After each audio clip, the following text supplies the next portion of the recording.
Isang mapagpalang araw po sa inyong lahat. Muli mga madam sir, mga boss, mga lods, mga lodi. So medyo mainit na. Mataas na yung araw. Siguro time check, alas 11 na po ng tanghali.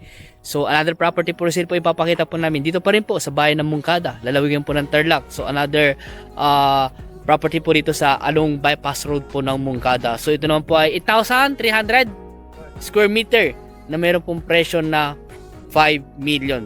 So tara, i-check natin itong property na ito. So ayan po mga madam sir, mga boss, mga lods, mga lodi, mga idol. Ito na po yung property na binibenta. Ayan po, naka-along bypass road po dito sa bandang likod po niya. Pero dun sa harap ay meron din kalsada doon.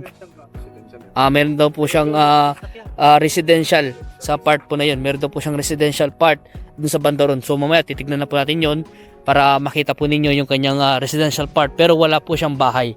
Kundi sabi ng source po na meron daw nakadeclare na residential po doon. So simula po dito, ayan, diretso po yan. Siguro estimate po namin frontage po niya dito sa may bypass road po na sa mga 20 to 30 meters po yung kanyang entrada. So back to back po yung kalsada niya. Yun po ang sabi ng source po namin. Barangay road sa bandang harap. Dito sa likod po ng property nito ay bypass road naman po siya. Pero mas maganda dito ko na lang mag entrada. Ayan, so diretso daw po ito hanggang dito. Ayan. So naglagay na rin po sila dito ng rampahan. Pero ang maganda ito, mas mababa to. Siguro hanggang tuhod ko lang to. Nabas, hanggang tuhod lang. O bago magtuhod. Tapos, ayun o.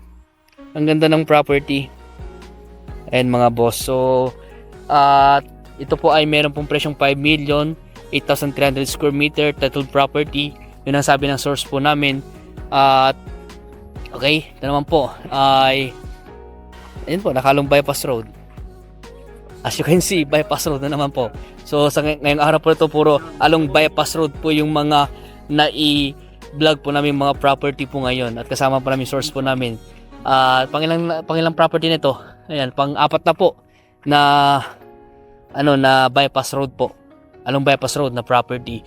So punta naman natin yung kanyang residential part sa property na ito. So yan po, pagpapatuloy ko lang po yung pagkuha ng video dito sa 8,300 square meter. Kanina po doon kami nag-start mag-video sa may bypass road.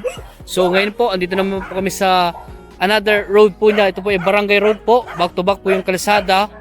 Pero dito po meron po existing pa po dito na another 2,000 square meter daw po sa 8,300 square meter. Mga hanggang doon daw po sa may kawayan daw po Yun po yung sabi ng source po namin.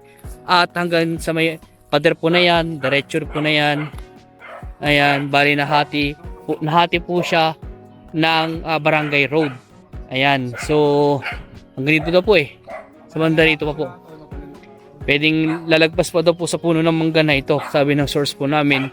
At ito po yung ibang part ng property na ito. Ulitin ko po, 8,300 square meter na meron pong presyo na 5 million. So dito po merong ano ba ito? Ano ba itong netayo dito? Siguro dating ano to kaya siguro. Ano ng tubig yan? Baka bukal ng tubig. Kaya yung deep well.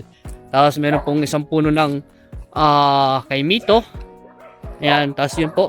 Bale parang estimate ko po dito sa part na ito nasa nasa 6,000 itong part na ito. And then doon sa kabila yung tinuro ko po doon na another na 2,000, andun po yung iba.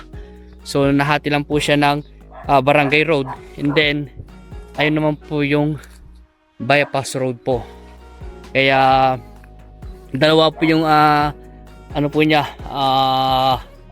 road po na existing road. Ayan, tapos itong boundary po niya, itong mga masukal po na ito hanggang doon na po sa bypass. At ang sinasabi po sa amin, baka daw po ay pag pinadyodetic daw po, baka makuhanan daw po itong malunggay ko ram. Okay, sa may malunggay daw Yan ang boundary. Yan daw yung boundary siguro, bro. Pero kailangan natin pa-geodetic to para alam natin. Kasi kung ano yung tapat ng pilapil, yun yung ano niya. Hanggang doon sa may daw po, sa may puno ng mangga, lagpas pa daw po. Kaya matatamaan po ito. Matatamaan po itong kubo-kubo na ito. Pero ganun po talaga. At siguro alam po siguro nila na binebenta na ng may-ari itong property na to. Kaya siguro hindi nila kinongkreto, di ba?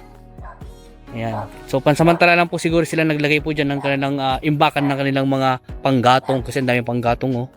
Ayan. Tapos yung entrada doon kanina nasa mga ano mga 30. Ganun po yung estimate ko. Ganun din po dito. Mga nasa 30 rin po. Mga 25 to 30 meters po yung entrada po dito sa may Barangay Road, kabilaan. Ayan. Tapos dito po, ayan, nabakuran na rin yung part na ito, concrete na bakod. Kaya yung ibang part na babakuran nyo, yan, sa kabila doon kanina may bakod na rin. Malaki mga bahay dito. Ayan po. So, ito po yung property na 8,300 square meter na mayroong presyong 5 million. At kung gusto i-negotiate yung presyo ng property na ito, kausapin na lang po natin yung seller. At ganoon din po, at kung gusto yung mag-viewing, mag-schedule lang po kayo ng viewing para masamahan po namin kayo. Kaya ilang property na ba na i-vlog po namin ngayong araw na ito. Ayan, nasa 5 na yata. Medyo pagod na rin yung pakiramdam ko. Pero marami pa daw sila ipapakita, kaya sige po, kaya po natin to para maipakita po namin sa inyo yung mga property na gusto nyong bilhin. Ayan. So, hanggang dito po muna. Dahil wala na akong masabi. Dahil ito na po, kung ano yung nakikita nyo sa property na to, yun na po yun. Kaya mas maganda na mag-schedule na lang po kayo ng viewing para masamahan po namin kayo at maipakita namin sa inyo itong property na ito. Ayan. So sa mga bago pa lang sa akin YouTube channel, huwag niyo pong kalimutan, pa-subscribe po ako at paki-hit yung notification bell para ma-update po kayo sa mga binablog po namin mga property. At ganoon din po, paki-follow niyo po ako sa aking Facebook account. Ayan. So maraming salamat po and God bless po sa ating lahat.